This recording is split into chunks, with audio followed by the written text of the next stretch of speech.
Hey y'all. How is it going? Oh my God, y'all. It has been too long since I have sat in this chair and said what's up. Like literally, I don't think I've made a video in like 2 years. Oh my God, that's crazy. That's crazy. Hi friends, welcome back to my channel. My name is LeeCee, aka the BklynBookBelle, and it is an honor to sit down and to chat with you guys. This feels so good. Oh my God, what y'all been up to? Let me tell you, life has been whirlwind for me. I don't know what y'all been going through, but it's been a lot for me. Let me just give y'all the rundown real quick, real fast. Oh my God. Okay. So 2 years ago, I told y'all I was, I had gotten to grad school. I graduated a month ago. Shout out to you, girl. I graduated from Teachers College at Columbia University. I studied adult learning and leadership. Shout out to my TC family. And oh my God, I learned so much about myself in the last 2 years. Yeah, like not in the sense that like, I didn't know who I was before, but I think in the sense of like, who I'm trying to be or who I'm fit to be. And I just felt like I could not create content and do that at the same time. I just felt like I needed to really like take the opportunity that I was gifting myself of going back to school full time and like doing this program. I needed to do that for myself. Like I had to do that. And so yeah, so I wasn't feeling really super creative, and I just wasn't really making time to be like a public talker of books. I don't know, my words, it'll come back. It's practice, y'all. I gotta get back in the swing of things. But yeah, I mean, I did teach myself that like I could do hard things. And so that's kind of like my mantra now, is that like I could do hard things, you know? Nothing is out of my grasp. Nothing is anything that I don't think I can do. And so I think with the 2 years of experiences that I had, it was time to come back. It was time to come be like, yo, what's good? What's poppin'? I feel like I've kind of lived on the outskirts of the bookish community for the last 2 years. Like I've been reading, and I've really found a home on Threads. I don't know if you're on Threads, but shout out to my friends. But it just feels real good over there. It feels real nostalgic. I was a OG Twitter baddie back in the day. And so to get back on Threads and, you know, do the thing, it feels so like natural. So I've been seeing what's going on.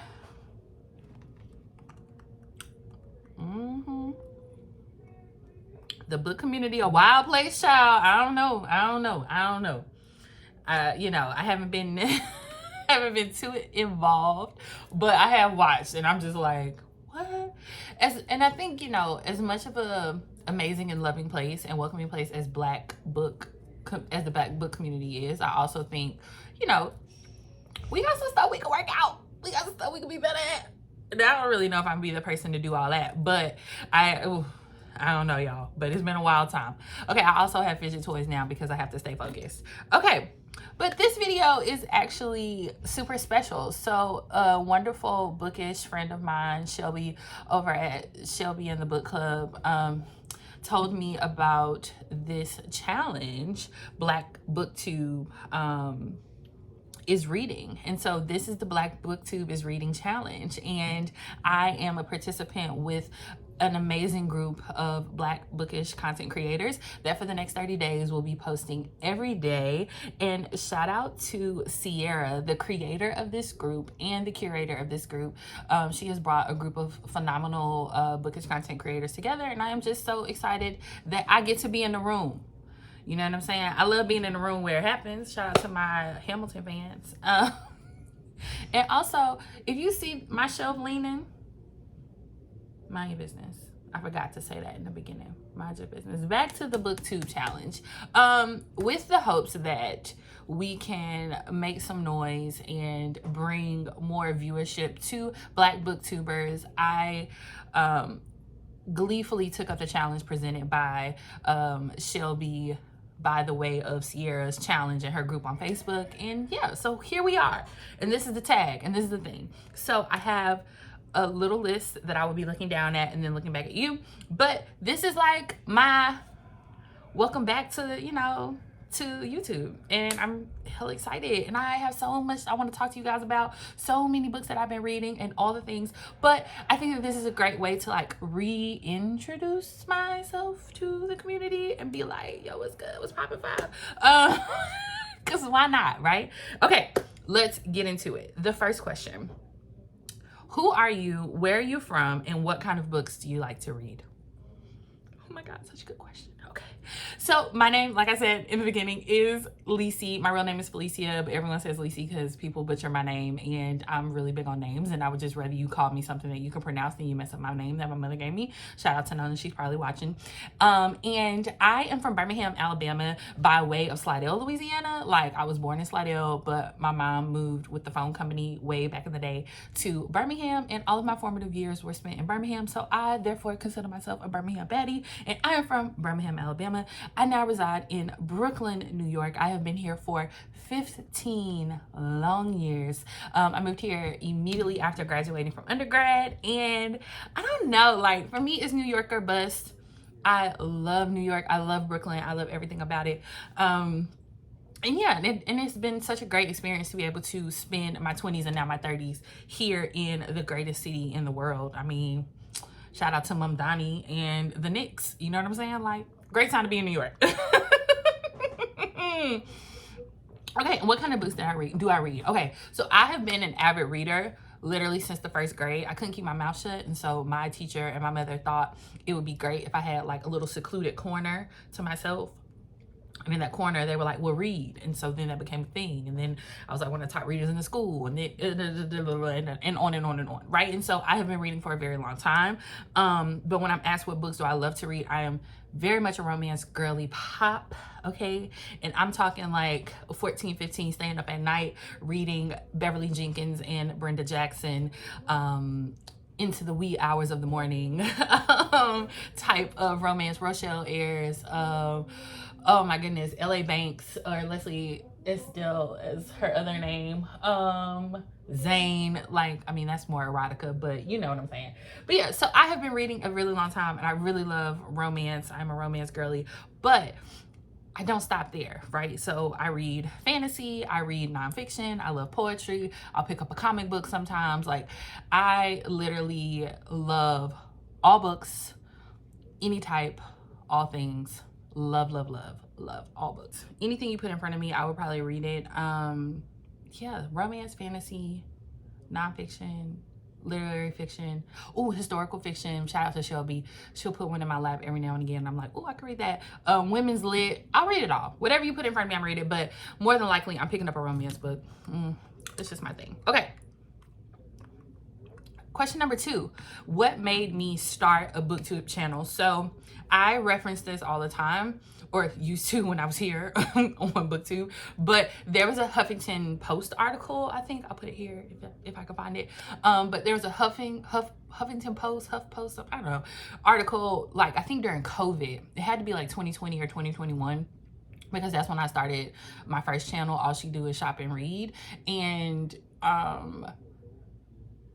it basically was saying, where are all the Black booktubers? I think Michelle Obama had put out a book, and all of the bookish content creators at the time that they kind of pegged to come and, you know, be the people to speak to Michelle Obama were white. No shade, sorry. They were. And that was the push I needed to be like, you could talk about books. You love books. You read all books. You read all the things. You could talk about anything. And I like the yap. And so I was like, I can do that. And that's why I started my channel, right? And, you know, yeah. And it sucks that 6 years later, we're still like, where the Black booktubers at? Like, you know what I mean? It still doesn't hit the same.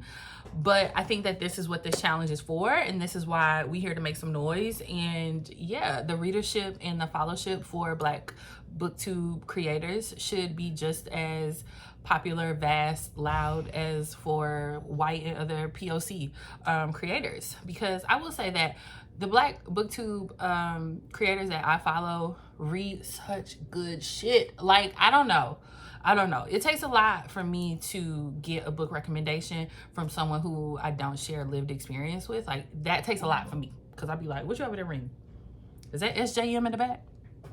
girl, I don't even trust your taste. Like, you know what I'm saying? So it's important for me whenever I'm looking to get a book recommendation from someone, I have to have some sort of like, ooh, we see each other. Okay, I trust you type, you know, type thing. So that's super important. But that is why I started my channel, because I was like, maybe someone will see me and be like, I get this girl. Like, I get her. Whatever.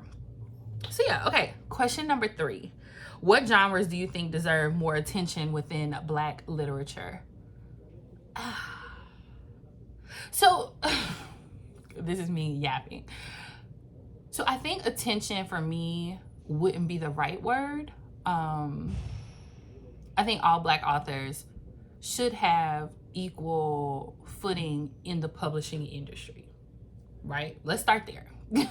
And so it doesn't matter if they write mystery, thrillers, romantasy, nonfiction, whatever it is that they're writing, what they should have is an equal footing in the publishing industry and the same amount of marketing and money behind them that other authors get just off the rip. That's number 1.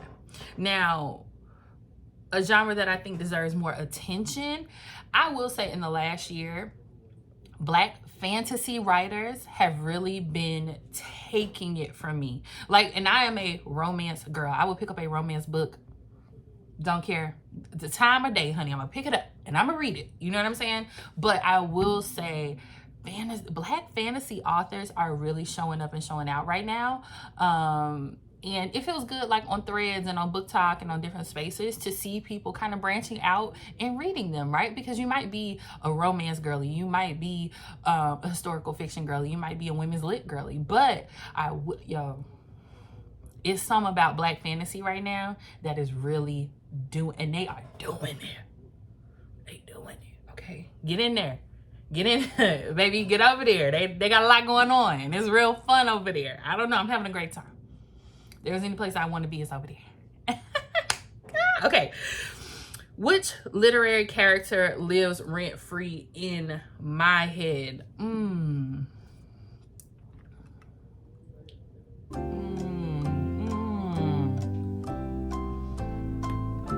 literary character.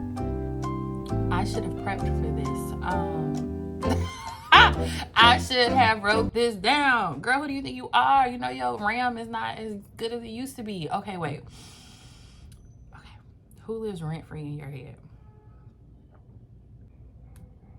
I just want to say that when I meet men in real life, I don't remember their names. So that's just a little caveat, okay? Because I read a lot of books and I don't be remembering men's names in real life. So give me a second. Give me a second. That's a lie. Sosa from What You've Been Missing by Kima B is my all-time favorite male character in the book. Sosa. He's my favorite. He's my favorite. And you've probably heard me talk about him before because he's my favorite. And yeah, What You've Been Missing, a Crystal Beach novel by Kima B. Sosa's still my favorite. Like, there are other men who are written very well, and there are particular authors who write male characters really well, but for some reason, my spirit and my soul say it's Sosa for me. And that's just how I feel. And you know what? That it is that, because he is my favorite and he lives rent-free in my head. And I'm gonna go, you know what? I'm gonna go check on my man Sosa this weekend. Because why not? Why not? Okay. I did that one. Okay, number 5. Okay, I'm doing good. We're moving. Okay, what book best represents your community, culture, or upbringing? Ooh, okay, girl. Wow.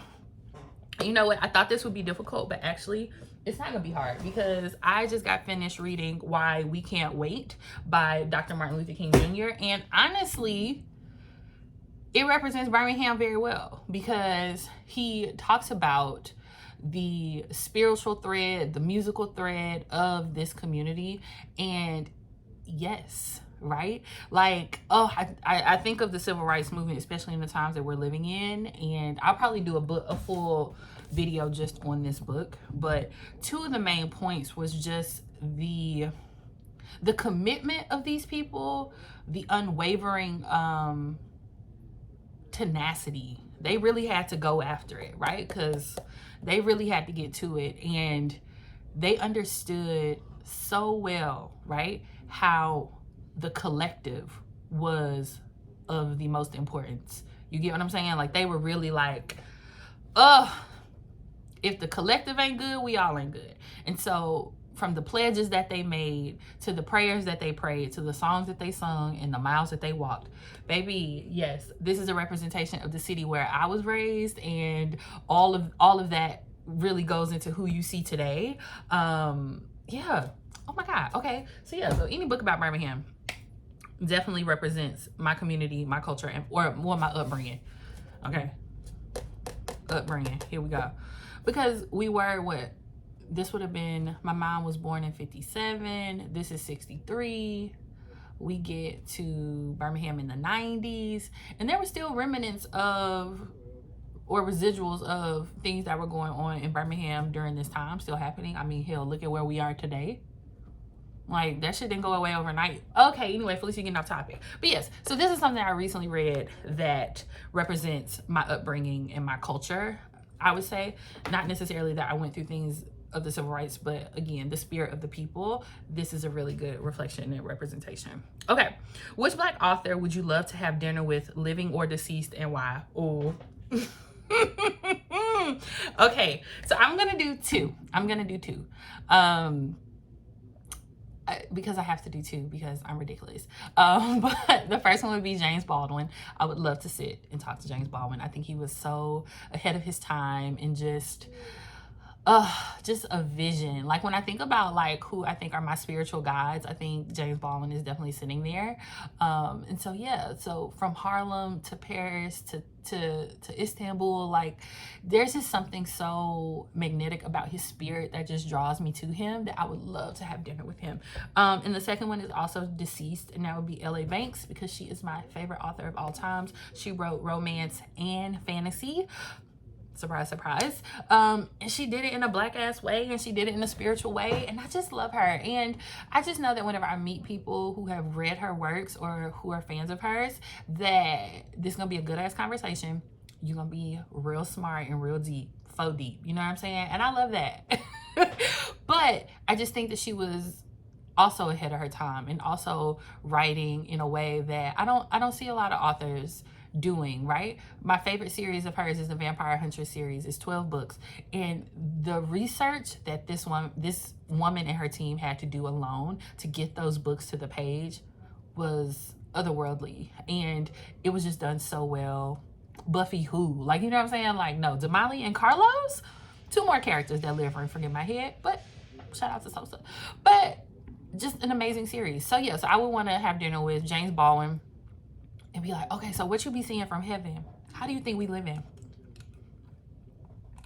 What you think we should do next? Like, you know what I mean? Like, I would really want to ask him that. And then I would love to meet L.A. Banks, and just be like, how did you get there? Like, what got you to being able to live in these two worlds of romance, and then this fantasy world that you were able to create? And just do it so well. Like, even her romance books are some of my favorites. Like, Sister Got Game, I could pick that book. I read that book 2 weeks ago. Like, just so freaking good. Okay, really stood the test of time for me. Okay, if a new viewer found your girl, because you can talk. If a new viewer found your channel today, what 3 books would introduce them to your reading taste?